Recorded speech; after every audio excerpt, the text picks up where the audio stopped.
4,600 million watts of power. And if you could tap it at will, then no one would have to sell gasoline or oil anymore. You would just tap into it. It would be like taking and going out to the Great Lakes and taking out one drop and using it. You'd hardly miss it. For thousands of Fabric of years. space is like an ocean, an energy ocean in which solid energy is floating on it, and solid energy is the mass. Tesla And said, if that's true, then gravity waves exist. And in fact, everything goes back to Heaviside equations, and it's waves, not particles. And the quantum is now not mass, but time. And if that's true, then there's a whole different, you look at the whole universe in a different light. And then a lot of things become possible that we think impossible within our current understanding of what physics. Yeah, time and space and thrust and force and all that is. exactly. Yes, there is a history, a long history of over-unity systems. For example, Nikola Tesla had one. Basically, his big magnifying transformer that he had on Long Island was such an over-unity system. So this was one thing we established from the study of the foundations of electromagnetics. You are permitted to have electromagnetic systems that power themselves and their load, and you don't have to put in the energy. They take it from the vacuum, the active vacuum. The bottom line of this is if we'll initiate the negative entropy and let it go, it's just like you punched a hole in the ground and you got a big gusher of oil. You don't have to furnish the pressure and you don't have to furnish the oil. Here it comes. And it comes out in real oil that you can use. And the common dipole in every electrical circuit pours out energy in that fashion. The problem is not how to get enormous energy from the vacuum. Today, we don't have so much big kingdoms. Today, we have big economic programs, big economic companies, or basically we have cartels. We have a whole set of cartels in an area, interlocking corporations, and behind this, we have a few people who are quite wealthy and who own most things. Historically, as far back as you want to go, we have had cartels. Any time we have a very powerful cartel or set of people that control a lot of things, that resists any means of changing its inflow of control and its inflow of funds and money and its power. You know, everybody's trying to be the big monkey. It's really as simple as that. So what we get is the great Armageddon everybody's been dreading. The energy crisis going right now, in my view, will probably evoke a great Armageddon that we've all feared so long in about 2007. I view this as the greatest strategic threat to survival of the United States and, in fact, of civilization itself that has ever existed in my lifetime. Now, the fools may blow the world from other causes. Don't misunderstand me. But they're going to blow it from this cause. This I'm quite certain of in my own view. Who's control of petroleum of the world? A lot of people think that Iraq, Iran, and so on and so forth. They don't. They don't. We control it. Us and the British interests and the world interests. Well, some people refer to this the secret government. Okay, a group of the richest men in the world control petroleum, has controlled it, and you don't need cars unless you got an internal combustion engine. Well, if you have one of these units, you know, that's about 16 inches long and about 8 inches high and about 10 inches wide, then you don't need to plug into Kit Carson, the local electric company. It burns nothing, no pollution, okay? It never wears out because there's no moving parts.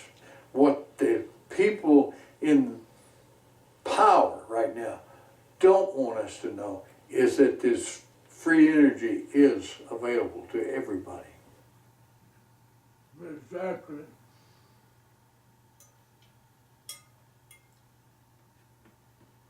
Mark McCandlish is an accomplished aerospace illustrator and has worked for many of the top aerospace corporations in the United States.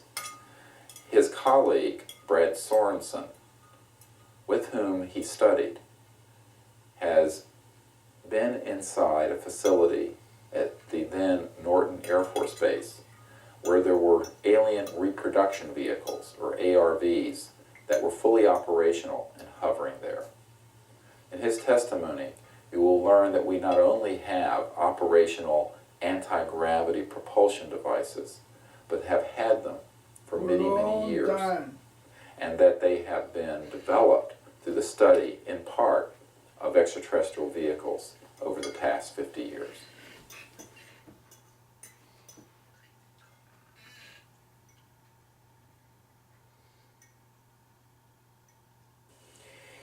They had a big black curtain that divided the hangar into two different areas, and that behind these curtains was another big area, and inside this area they had all the lights turned off, and they go in, they turn the lights on. Here are 3 flying saucers floating off the floor, no cables suspended from the ceiling holding them up, no landing gear underneath, just floating, hovering above the floor. And they had little exhibits. They had a TV, a little videotape running showing the smallest of the 3 vehicles sitting out in the desert, presumably over a dry lake bed someplace like Area 51, and it showed this vehicle making 3 little quick hopping motions like that, and then accelerating straight up and out of sight until you couldn't see it, and completely disappearing from view in just a couple of seconds. I mean, just boom, no sound, no sonic boom, nothing. They had a cutaway illustration, pretty much like the one I'll show you in a little bit, that showed what the internal components of this vehicle were, and they had some of the panels taken off so you could actually look in and see oxygen tanks and a little robotic arm that could extend out from the side of the vehicle for collecting samples and things. So obviously, this is a vehicle that not only is capable of flying around through the atmosphere, but it's also capable of going out to space and collecting samples. And it's using a type of propulsion system that doesn't make any noise. As far as he could see, it had no moving parts, and didn't have any exhaust gases or fuel to be expended. It was just there, hovering. Well, the synthetic vision system that's on the AR, what they call the Alien Reproduction Vehicle, it was also nicknamed the Flux Liner. This anti-gravity propulsion system, this flying saucer, one of 3 that were in this hangar at Norton Air Force Base. This synthetic vision system uses the same kind of technology as the gun slaving system that they have in the Apache helicopter, except in this case you have 2 cameras, and it picks any pair of the cameras in that pattern of 6 that are around the circumference, including the one on the top, whichever pair most closely matches the orientation of the pilot's head. This shows the cutaway. You can see the 4 ejection seats. Actually, there are 2 facing us, but there are also 2 that are sort of facing away from us on the other side of that central column. You can see the oxygen tanks down here in the corner that actually go all the way around the inside of the skirt. There's also another set of oxygen tanks that are inside the crew compartment sphere. Brad said a couple things about this system. Now, I should also describe it. He said there were 3 vehicles. The first one, the smallest one, the most partially taken apart, the one that was shown in the video that was running in this hangar, November 12, 1988 at Norton Air Force Base, 88. was about 24 feet in diameter at its widest part, right at the base of that flange. The next biggest one was 60 feet in diameter at the base. Oh, by the way, and the largest of 3 vehicles was about 120 to 130 feet in diameter. I mean, that's massive when you think about it. It's just huge. Brad said that in this exhibit at Norton Air Force Base that a 3-star general said that these vehicles were capable of doing light speed or better. Super Lumina, they can do a lot more. Oh yeah. I said, well, so when did you see this? He said, I saw it in 1973. I said, well, where? When? How do you know? Well, when did you see it? He says, well, I was a crew chief. He said, I worked on Bill Scott's plane when he was a test pilot. And he says, one night my ship supervisor said to me, go out to North Base. They've got a power unit out there, a ground power unit for an aircraft that's leaking or failed or something. So we need to take a tow vehicle out there, go out, pick it up, bring it back. Well, instead, what happened is he comes up off the dry lake bed, rolls right up on the tarmac, and is going down these rows of hangars. They're all Quonset-style hangars back then. And He stops in front of the first one with the doors cracked, expecting to find this defective ground power unit, and what does he see? He sees this flying saucer sitting in the hangar, hovering off the ground. So I tell him, I said, well, what happened? He says, well, this thing, was flat on the bottom, sloping sides, had little cameras in these little plastic domes all over, and there was a door on the side. He says, I wasn't there for 15 seconds, and I heard footsteps running up to me. Before I could even turn around and look, he says, there was a machine gun barrel at my throat. Another one over here, and he says, a gruff voice says, close your eyes and get on the ground, or we're going to blow your head off. So they put a hood over his head, blindfolded him, hauled him up, and they spent 18 hours debriefing him. I can discuss Norton Air Force Base, and that as a result of all the military airlift command bases under me for their facilities, that there was one facility at Norton Air Force Base that was close hold. Not even the wing commander there could know what was going on. And during that time period, throughout my career, it was always rumored by the pilots that that was a cover for, in fact, the location of one UFO craft. And the reason for that location was folks that could come out, land at Norton, play golf, be part of a golf tournament, and so forth, and during that process could go by the facility and actually see the UFO.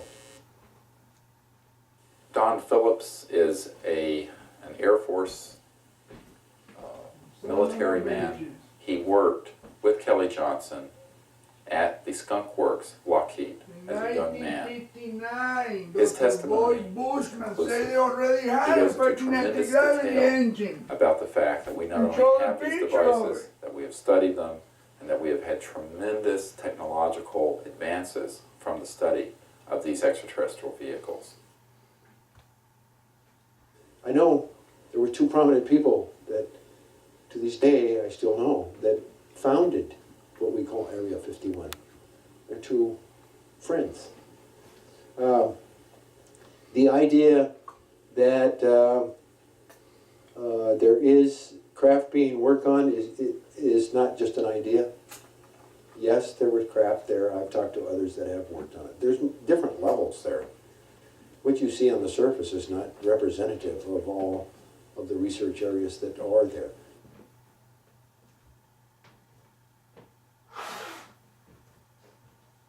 One of our contract scientists for our private concern, Light City Technologies Incorporated, he worked with them. He worked with a couple of those technologies while he was with a very prominent intelligence agency of the United States government. We put it to use, but it took us a long time to figure out what it was, and then figure out how we can use it, and then what to use it for. And are those products useful for humanity? Humanity, yeah, bullshit. I'm not gonna give a damn thing. In conclusion, I would like to state that this is a matter of the utmost significance to the American people, but also to peoples throughout the world. We can establish now that we are not alone. It can be proven that there are technologies which could give us a new and sustainable civilization. And we are certain that the secrecy surrounding this issue constitutes a threat to the national security and to the security of the whole entire world. Specific actions which I would recommend.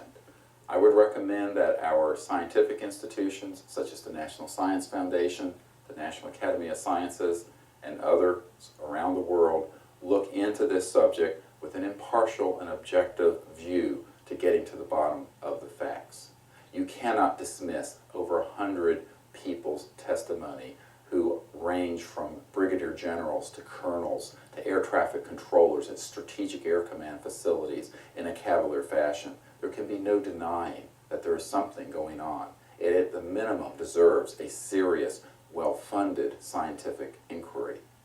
In addition, I believe that the United States Congress and the United Nations, as well as the parliaments of the United Kingdom and other advanced countries, need to have hearings on this subject.